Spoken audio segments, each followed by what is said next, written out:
Welcome to the Scottish Rite Journal podcast, an audio presentation of the Scottish Rite Journal, brought to you by the Supreme Council of the Scottish Rite, Southern Jurisdiction, Mother Supreme Council of the World. This week's article is From the Pages of Amicus Illuminismi, Finding That Which Was Lost, Reynard the Fox, at the House of the Temple Library, by Brother Mark Dreisenstock, 33rd degree, and comes from the July-August 2025 issue of the Scottish Rite Journal. One of the oldest Masonic works in the House of the Temple Library is certainly the generously illustrated beast fable, The Most Delectable History of Reynard the Fox, stemming from 1701. 25 years ago, in July 1999, Friends of the Library, as Amicus Illuminismi was once known, published an appreciation of this book.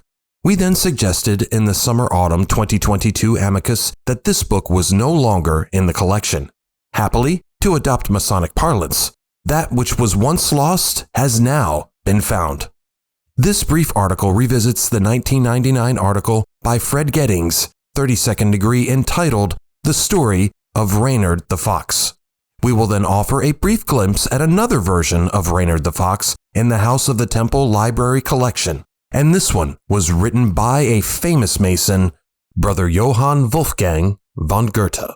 The story, stemming from a version in the language of Low German, is, as Brother Gettings writes, of the immoral and wily fox, Reynard, who was condemned in absentia by a council of animals for his crimes. The crimes of which Reynard is accused are, as he recognizes himself, infinite and heinous.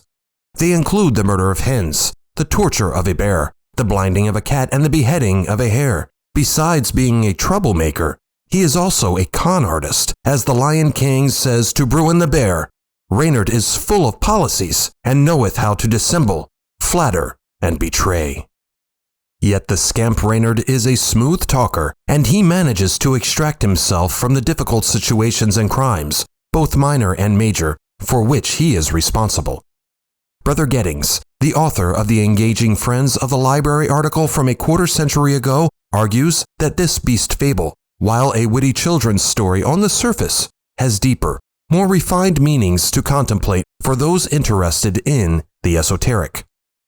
The Epistle to the Reader, in this 1701 edition in the library, admits that the text is esoteric, for it beareth in much excellent morality and hidden wisdom.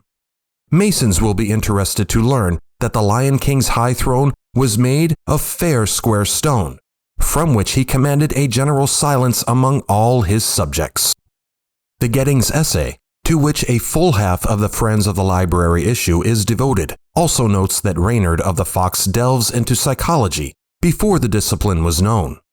The animals who meet together to complain vociferously of the activities of Reynard are aspects of themselves, for they represent the various personalities that make up all human beings.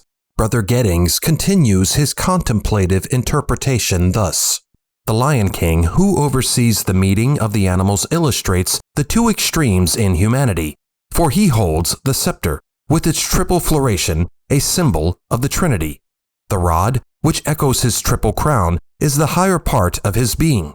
The lower urges are evident in the lower parts of his body, whence the ornate tail emerges, to sprout four curling ends. Noting that the four-part tail could be symbolic of the classical four elements of earth, air, fire, and water, Brother Gettings speculates that Reynard's task is to turn this fourfold weight into a spiritual triad and find within himself the Godhead. In preparing this appreciation of one of the most interesting articles to appear in the Friends of the Library incarnation of Amicus, we discovered another version of the Reynard tale in the House of the Temple Library, and this one in the library's notable Goethe collection. Brother Johann Wolfgang von Goethe, writer of Faust and other masterpieces of German literature, also wrote a version of the Reynard beast fable. This extensive poem, Reineke Fuchs, written in 1792-1793 in witty hexameters, also narrates the adventures of the clever fox and the attempts of the other anthropomorphic animals to restrain his law-breaking ways. Reineke, for Reynard is known by an approximation of his Low German name in this version, finds himself in a precarious predicament in the fourth song or section of the poem. A trial has been set for Reineke, and the fox's many enemies in the animal kingdom now seek to bring him to justice by means of the death penalty. Reineke is obliged to mount a defense. As the House of the Temple's copy of Reineke Fuchs is in a complete set of Goethe's works in the original German, we quote here from an English translation of Goethe's Reineke the Fox. And when he, Reineke, spoke, truth seemed to tip his tongue. Indignant as each charge aside he flung, they heard him with wonder and diversion blent, almost disposed to make him innocent. Nay, some there were who more than half believed he was himself the part most aggrieved. Through his usual cunning tongue, as we witness here, and an occasional good turn, and due to the shenanigans of some of the other animals, who are themselves not blameless, Reineke has his life spared by King Noble, the lion who was king over all the animals. In conversations with Eckermann, Goethe noted, the epic of world literature is at hand, for he believed that readers of from one century can have a heightened appreciation of the literature of another. The German and Low German works narrating the adventures and misdeeds of Reynard, Reineke the Fox are a case in point that literature can overcome language and national barriers as readers explore the depths of what it means to be human. Like and share this article, and don't forget to subscribe to the channel. If you wish to comment, please leave one, and as a reminder, hit the notifications bell.